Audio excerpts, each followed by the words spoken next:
Bismillahirrahmanirrahim. Alhamdulillah, uhayyikum bitahiyatil Islam. Tahiyatan min indillah mubarakatan thayyibah. Tahiyata ahlil jannah wa tahiyatuhas salam. Assalamualaikum warahmatullahi wabarakatuh.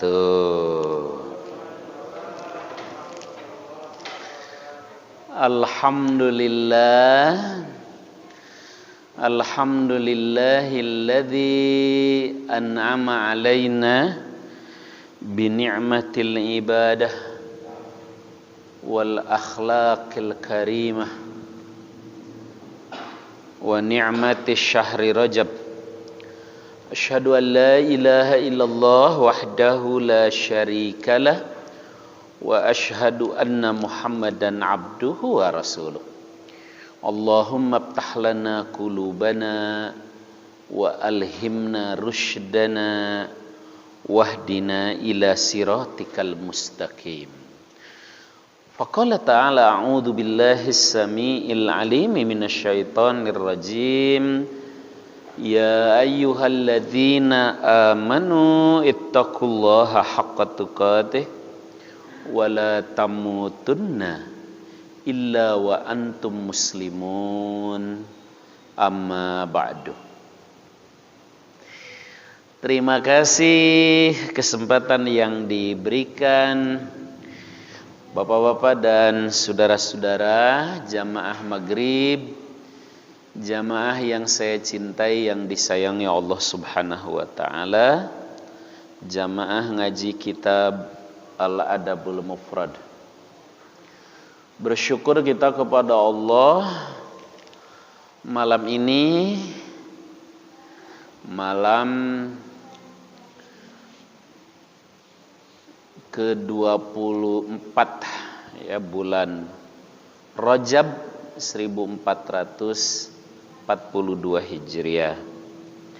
Itu artinya tinggal 1 bulan 1 pekan atau lebih dikit, kita akan kurang dikit kita akan memasuki Ramadan tahun ini, dan kita masuk bab sekarang adalah bab ke-66, larangan mengganggu tetangga.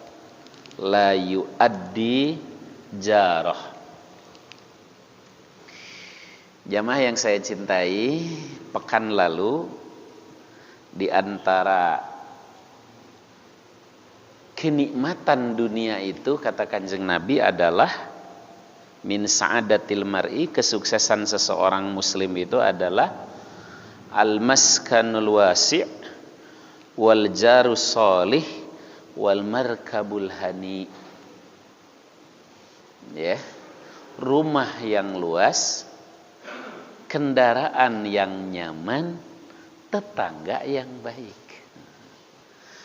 Jadi tetangga yang baik itu bagian dari nikmat kehidupan dunia bagi seorang muslim. Nuhun Kang. Kan kita punya kewajiban baik sama tetangga. Lebih-lebih tetangga yang tidak baik kepada kita. Nah, tentu lebih indah ketika punya tetangganya itu tetangga yang baik.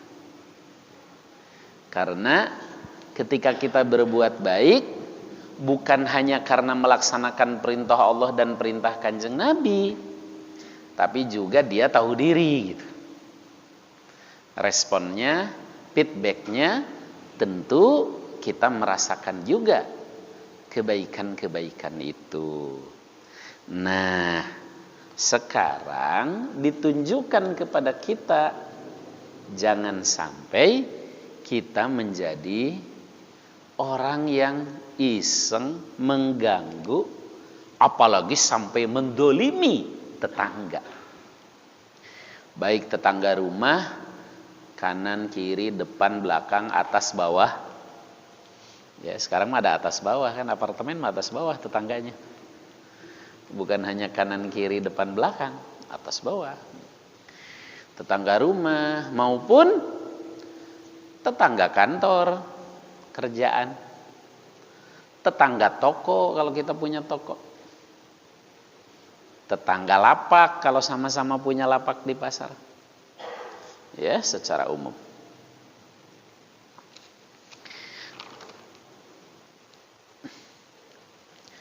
Baik, kita lihat hadis yang pertama. An Abi Hurairah radhiyallahu anhu qol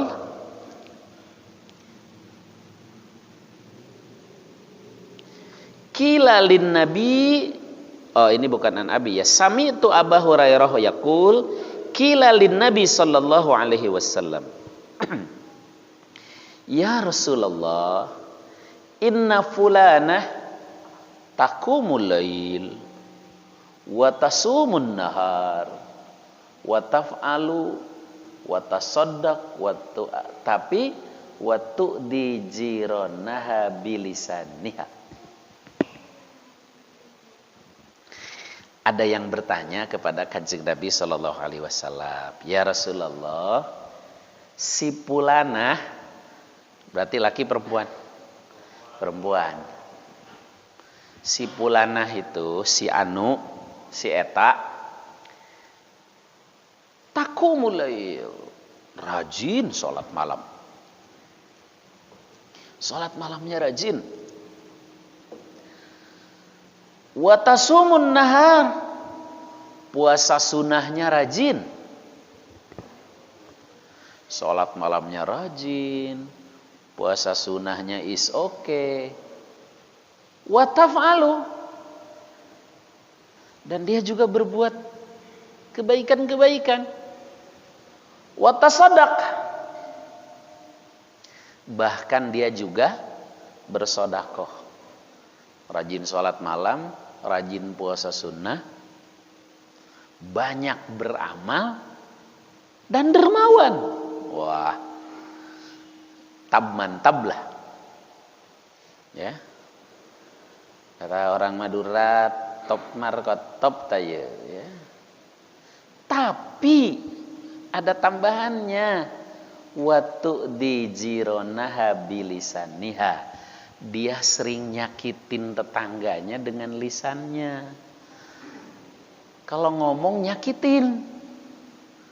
Kata orang Garut, murah concot, murah bacot. Dermawan, tapi kalau ngomong nyakitin. Nih, ambil nih. Lu sih susah hidup. Ya kan, kalau gua nggak perhatiin mati lu. Sodakoh, tapi kalau ngomong nyakitin. Berbuat kebajikan banyak, ya kan? Para jamaah, hari ini kita akan bersih-bersih masjid. Oh, dia paling depan ngasih konsumsinya misalnya. Pokoknya yang bersihin masjid hari ini makannya saya yang nanggung. Kira-kira bu, amal solehnya banyak, sodakohnya is okay, sholat malamnya rajin, puasa sunahnya juga jangan tanya.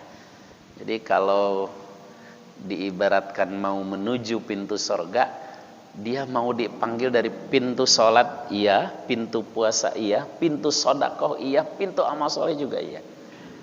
Cuma satu aja, kalau ngomong suka nyakitin tetangganya. Apa ya? Minjem duit lo ya? Pokoknya wajah lu tuh kalau wajah minjem dah, tapi dia ngasih. Ada nggak yang begitu? Ya, murah concot, murah bacot. Rasulullah SAW kemudian menjawab, la khaira fiha hiya min ahlin nar. La khaira fiha, tidak ada kebaikan padanya. Kenapa dianggap tidak ada kebaikan? Karena kan qaulun ma'ruf khairun min sadaqatin yatba'uha adza. Surah Al-Baqarah kan itu. Ya. Ayat berapa tanya imam kita. Omongan yang baik, qaulun ma'ruf, omongan yang patut, yang sopan, khairun jauh lebih baik min sadaqatin yatba'uha adza, daripada sodakoh yang digonggorokan. Sodakoh yang diikuti nyakitin. Maka kata Kanjeng Nabi, la khairu fiha, nggak ada kebaikannya walaupun dia banyak beramal dan banyak sodakoh. Karena terus kan dia rajin sholat malam. Loh, kalau sholat malam mah itu mah kesolehan pribadi, hubungan dia dengan Allah. Kan dia rajin puasa sunnah. Puasa sunnah juga kesolehan pribadi, urusan dia dengan Allah. Tapi nyakitin tetangga, ada hak-hak adami di sana. Ada orang yang disakiti, ada orang anu dijahitkeun manahna, ada orang yang dilukai hatinya, ada orang yang digores jiwanya. Ya, hiya min ahlin nar. Dia penduduk neraka. Cuman kalimatnya ahli. Kalau ahli itu beda dengan ashab. Kalau ahli nar itu mampir dulu ke neraka gitu. Kalau ashab itu penghuni asli, nggak keluar lagi. Naudzubillah min dzalik. Jadi kalau bahasa simpelnya, dia mampir dulu ke neraka. Naudzubillah min dzalik.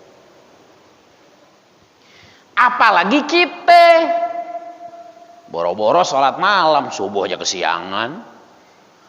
Boro-boro puasa sunnah, yang fardu aja kesiksa banget.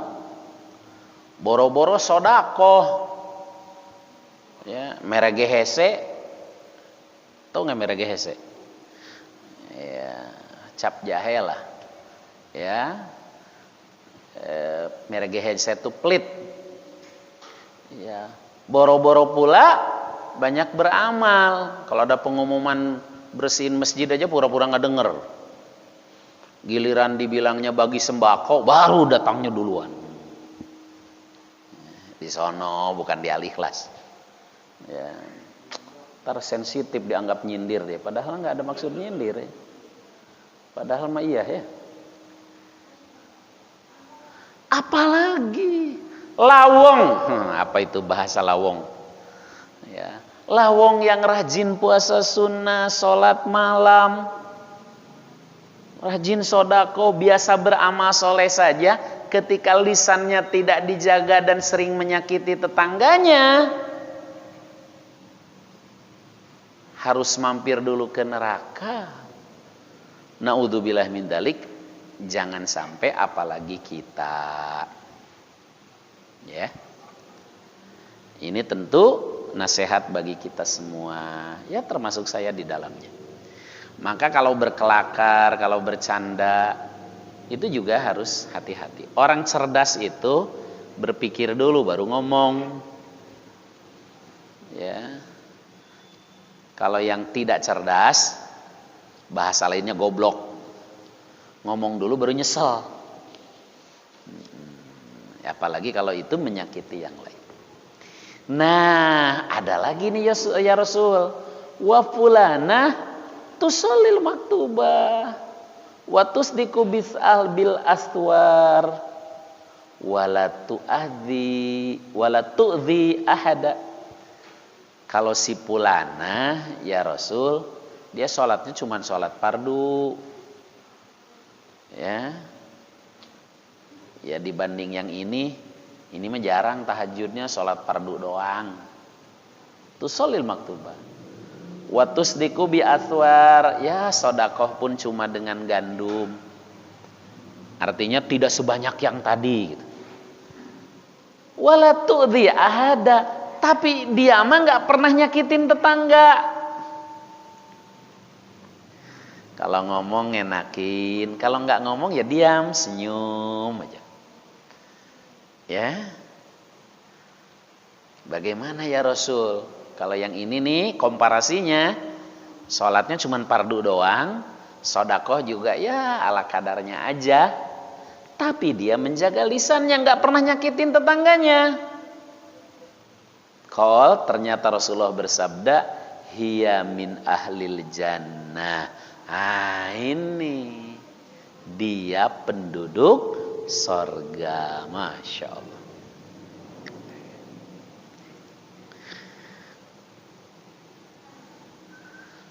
Tentu kalau yang ideal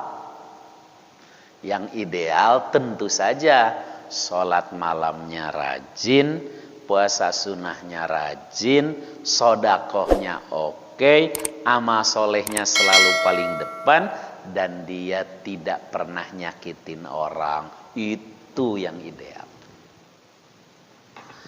Mudah-mudahan kita termasuk di dalamnya, insya Allah. Amin ya Rabb. Ya, lanjut nak.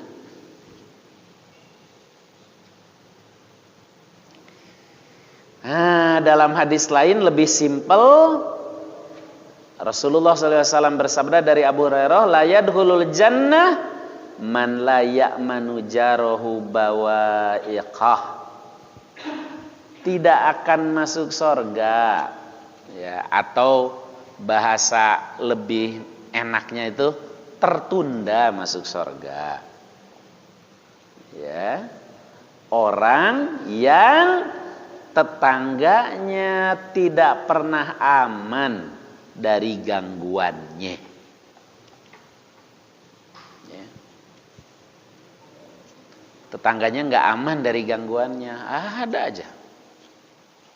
Kalau nyetir dia udah kenceng-kenceng, ya, lagunya apa lagi? Kalau nyimpen barang nggak pernah aman, ya.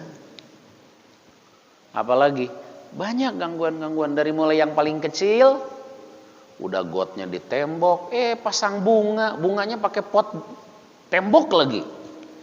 Seolah orang nggak boleh lewat depan situ, padahal bukan tanah dia itu. Wong got dia tutup. Ya. Kalau orang nitip apa-apa, bahkan numpang parkir aja di halamannya, nggak boleh. Ya. Sehingga orang kemudian tidak nyaman bertetangga dengan dia. Apa-apa masalah sepele jadi gede. Sampai akhirnya kalau orang yang banyak ngalah, udah memilih pindah deh. Orang seperti itu nggak akan masuk surga. Setidaknya tertunda masuk surga. Jadi jangan pernah menganggap kecil, jangan pernah menganggap sepele. Ya, perilaku mengganggu, tidak menyenangkan kepada tetangga. Kan di awal-awal kajian kita, kata Kanjeng Nabi, Jibril itu kalau udah mesankan urusan tetangga tuh berulang-ulang. Sampai-sampai saya pernah berpikir, jangan-jangan nanti mewarisi nih. Saking dititipkannya betul. Para jamaah, dari sudut pandang dakwah, sebenarnya apa yang kita lakukan dalam keseharian, kan yang paling tahu itu tetangga. Kalau teman sepengajian, apalagi ustadz atau jamaah yang lain, nggak ada yang tahu aslinya kita. Termasuk ustadz. Ustadz kalau depan jamaah bisa baik-baik, jaga image, ya kan, ngomong diatur, senyum aja diatur, jalan aja diatur, harus jalan Arjuna. Bisa kepalsuan-kepalsuan yang ditunjukkan kalau depan jamaah. Tapi bagaimana aslinya, yang tahu tuh tetangga. Apakah dia kalau ngomelin bininya itu sampai satu gang tahu semua atau enggak? Kalau ngomelin anak, keluar enggak penghuni kebun binatang dari mulutnya atau enggak? Pelit atau enggak? Tetangga nyaman atau enggak bertetangga dengan dia? Yang tahu aslinya itu ya tetangga. Ya. Nah, oleh karena itulah maka Nabi SAW sampai mengaitkan keimanan pada Allah dan hari akhir itu, lihat bagaimana dia dengan tetangganya. Karena aslinya keseharian dia itulah yang disebut dengan akhlak. Yang namanya akhlak itu adalah sesuatu yang sudah spontan, tidak dipikirkan lagi. Nah, itu akhlak. Maka apakah seseorang itu akhlaknya baik atau tidak, itu lihat sesuatu yang spontan tuh bagaimana. Contoh sederhana, ketika kaget, begitu kaget kalau yang terlontar astagfirullah, innalillah. Nah, berarti akhlaknya baik dari sisi lisan. Tapi kalau ketika kaget, copot. Ya. Apalagi penghuni kebun binatang disebut, buset. Atau kunci, ya punya laki-laki disebut misalnya kan. Dan seterusnya. Nah, itu menunjukkan akhlak dia itu nggak baik. Karena akhlak itu sesuatu yang spontan. Itu baru dari lisan. Demikian juga dalam perilaku. Ya kan? Kalau ingin tahu akhlak orang tuh lihat aja kalau nyupir. Ya kan? Begitu diselip, ketika kurang ngajar, sambil keluar set, sambil disebut tuh musuh manusia, kejar. Nah, berarti itu akhlak, sesuatu yang spontan. Ya, jadi sesuatu yang spontan tidak dipikirkan lagi, itulah akhlak. Nah, Islam tuh hadir untuk memperbaiki akhlak. Makanya akhlak itu nggak bisa diajarkan di kelas saja. Akhlak itu dalam keseharian. Ya, itulah makanya kenapa pendidikan yang terbaik untuk membentuk karakter atau akhlak itu ya pesantren. Pesantren juga pesantren tertentu ya, yang betul-betul nilai-nilai Islam itu tersosialisasi setiap hari. Karena akhlak adalah sesuatu yang spontan, tidak dipikirkan lagi. Ya, tinggal mengukur baik atau enggak.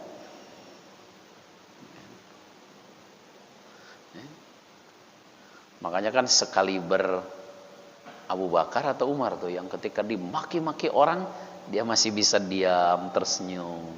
Nah, itu akhlaknya luar biasa.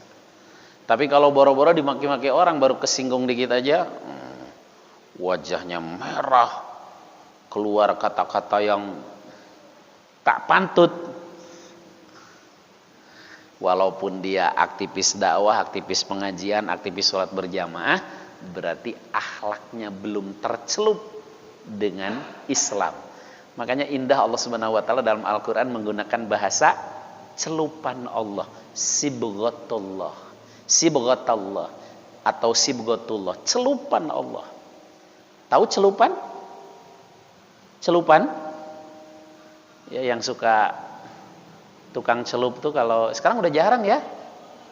Yang suka pakai kolocrek gitu. Apa? Wantek, ya kan? Tukang celupan kan kalau kain kita tuh lepis yang udah belel. Lepis udah belel tuh kan ketika dicelup diangkat tuh hitam lagi, mantap kayak baru. Itulah celupan, betul-betul mewarnai. Nah, indah sekali Al-Qur'an itu Allah Subhanahu wa taala menggunakan kata-kata celupan Allah. Artinya Islam itu harus mencelup diri kita seperti kain diwantek, dicelup. Mau celupannya putih, celupannya biru gelora, celupannya hijau, celupannya apa saja, itulah warna celupan. Itulah yang nampak. Begitulah Islam harus mencelup kita. Baik omongan, tindakan, sikap, perilaku, keseharian, watak, karakter, seluruhnya dicelup oleh Islam. Itulah yang disebut innama bu'itstu liutammima makarimal akhlak. Aku diutus untuk menyempurnakan akhlak. Artinya mencelup akhlak dengan Islam. Artinya sesuatu yang spontan dari kita dalam keseharian kita semuanya nilai-nilai Islam. Oh Ustaz, kalau begitu nggak boleh marah. Oh, ada yang marah boleh, bahkan wajib. Kalau Islam dihina wajib marah. Kalau nggak marah dipertanyakan keimanannya. Kalau Islam yang dihina. Kanjeng Nabi yang dilecehkan, ulama yang dinistakan, wajib marah. Kalau nggak marah malah dipertanyakan keislamannya. Ya. Tapi kalau diri kita yang dilecehkan, biasa aja lagi. Kita nih kebalik. Giliran Islam dihina, innallaha ma'as-sabirin. Rasul dinistakan, wallahu yuhibbus sabirin. Nah, kita serahkan pada Allah saja deh. Tapi giliran dirinya dihina, baru dibilang, dasar lu bodoh lu. Marah. Enak aja gue dibilang bodoh, padahal emang iya. Ya. Ini keliru, berarti belum jadi akhlak, belum mencelup. Islam tuh belum mencelup diri kita, belum menjadi akhlak. Ya. Nah, tetangga itu orang yang paling tahu aslinya kita. Apakah Islam itu sudah jadi akhlak atau belum pada diri kita? Sudah mencelup diri kita atau belum? Nah, itu sebenarnya adalah dakwah kita. Saya ulangi, itu sebenarnya dakwah kita. Apakah dakwah mengajak orang jadi mau ke masjid atau sebaliknya makin benci dengan masjid? Begitu orang melihat keseharian kita yang dikenal ahli pengajian, ahli sholat berjamaah,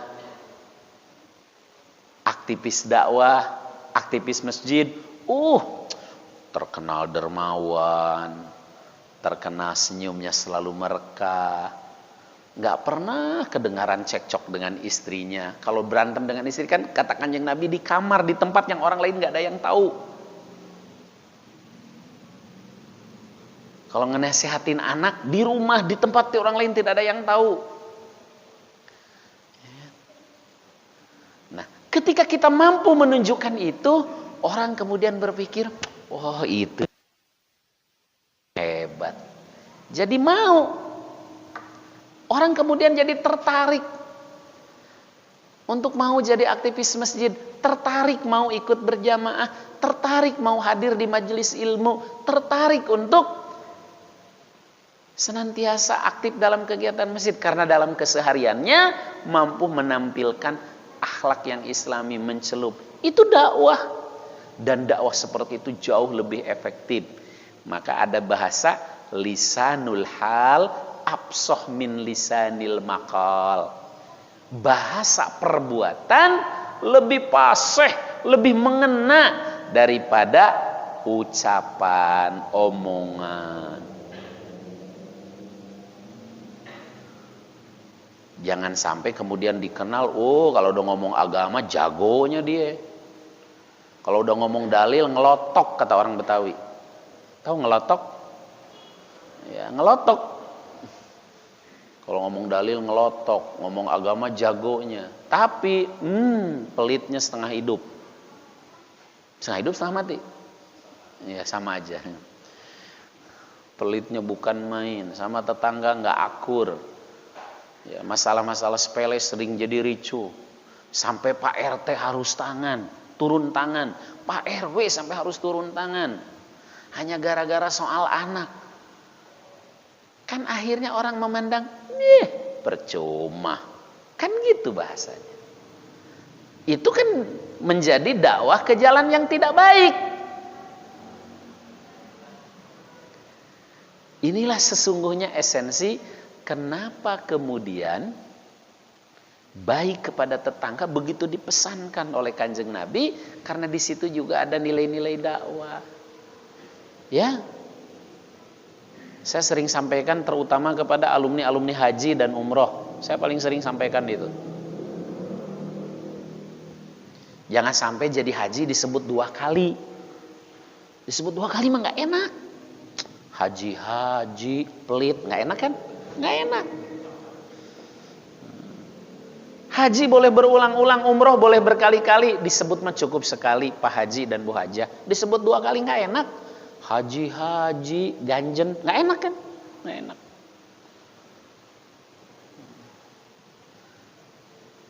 Nah demikian juga Bukan berarti kemudian jangan dulu naik haji kan? Jangan salah paham. Tapi bagaimana ketika kita sudah menjadi haji, sudah pernah menjadi tamunya Allah lewat umroh, itu punya nilai lebih di masyarakat. Itulah akhlak, itulah celupan Islam pada diri kita.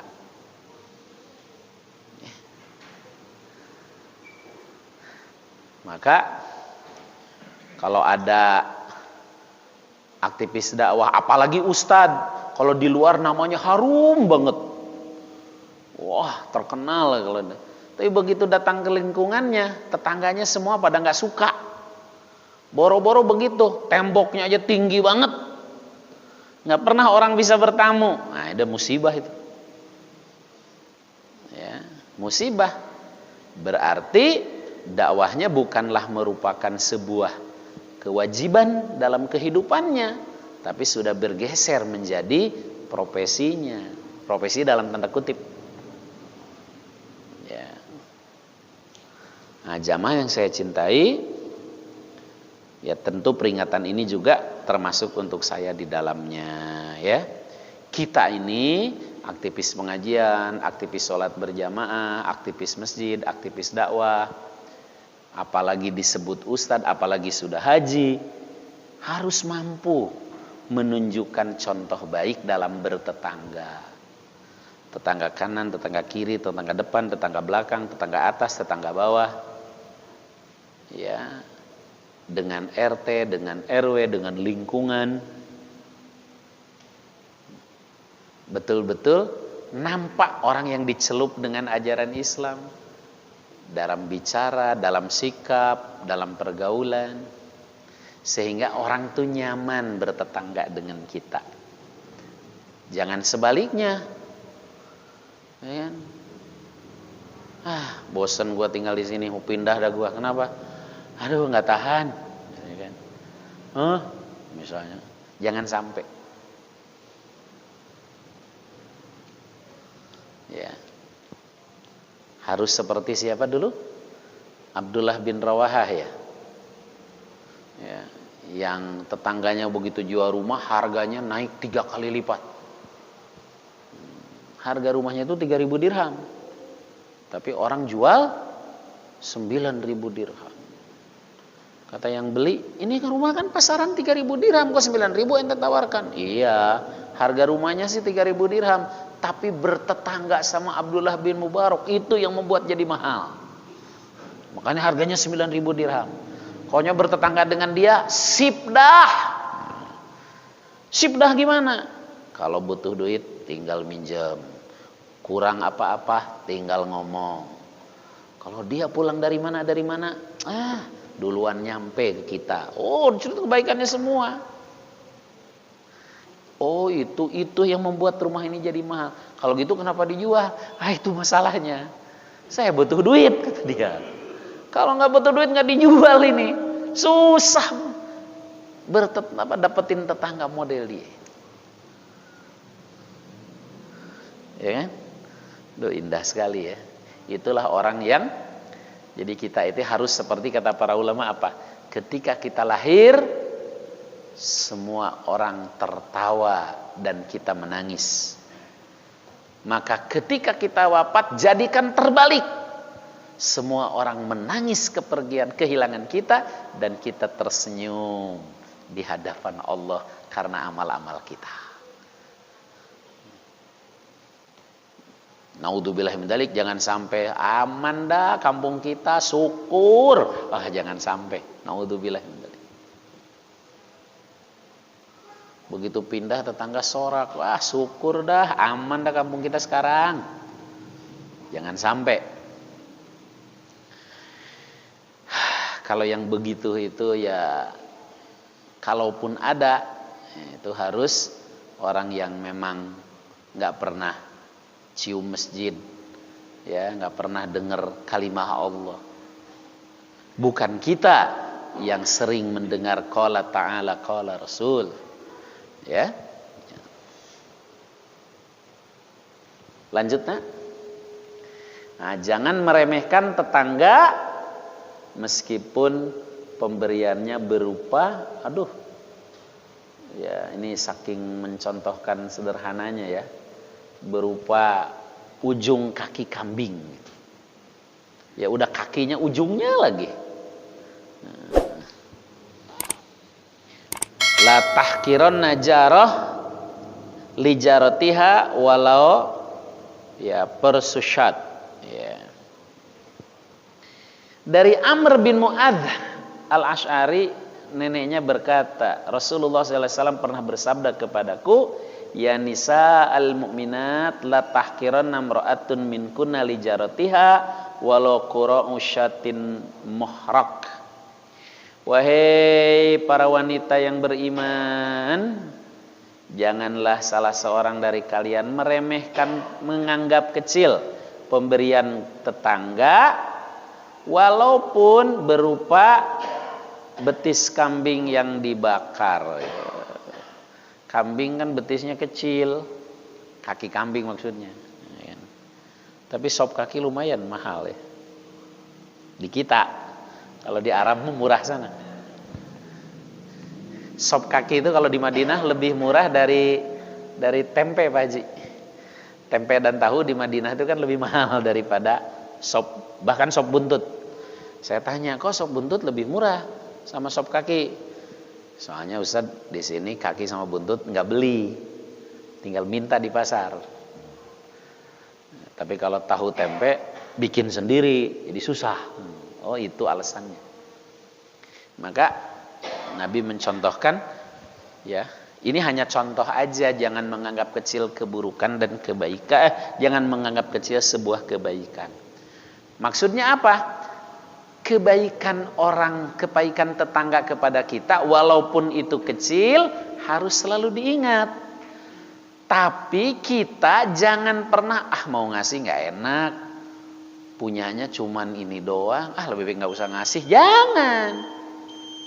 Karena apa? Boleh jadi ya bukan soal apa yang diberikannya, tapi perhatiannya itu yang penting.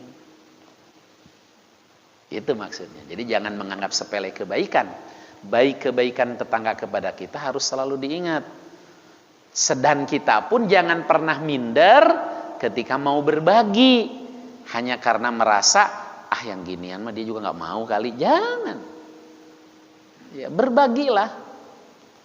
Ya kan? Siapa tahu justru aneh bagi dia. Ya, baru pulang dari kampung nih. Ya kan? Khas Bima kan bawang sama ikan asin ya. Khas Bima bawang sama ikan asin. Khas Brebes sama Tegal tuh cabe sama telur asin. Pas udah ke Jakarta, mau berbagi cabe nggak enak Masa sih ngasih cabe sama telur asin? Jangan. Siapa tahu, apalagi sekarang cabe lagi mahal. Justru kalau sekarang ngasih lumayan itu. Jadi kalau walaupun punyanya menurut kita itu kayaknya seapa gitu, enggak. Kalau berbagi mah berbagi saja. Demikian juga ketika tetangga ngasih, ya sekalinya ngasih yang begini, nggak boleh. Iya kan? Ya sekalinya ngasih yang begini, padahal itu spesial. Ya. Nah, jadi itu maksudnya. Intinya apa? Intinya soal perhatiannya, kepeduliannya, empatinya, simpatinya. Kalau jenis pemberian mah itu hanya contoh-contoh saja. Jamaah yang saya cintai, inilah ngaji kita malam ini.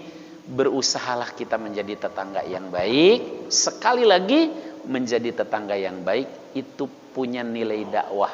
Karena kita kadung sudah jadi aktivis masjid, aktivis sholat berjamaah, aktivis pengajian. Maka apa yang kita tampilkan dalam keseharian, orang akan menilai. Oh begitu toh Islam. Oh begitu toh celupannya Allah. Maka ketika kita mampu menjadi tetangga yang baik, insya Allah itulah dakwah kita. Dan sebaliknya kalau kita tojaiyah, berjauhan antara ilmu yang kita miliki dengan amal dalam keseharian, akan menjadi fitnah bagi Islam yang mulia, bagi Islam yang sangat terhormat dan Islam yang sangat sempurna ini, ya. Waktunya habis. Subhanaka Allahumma wa bihamdik, asyhadu an la ilaha illa anta astaghfiruka wa atubu ilaik.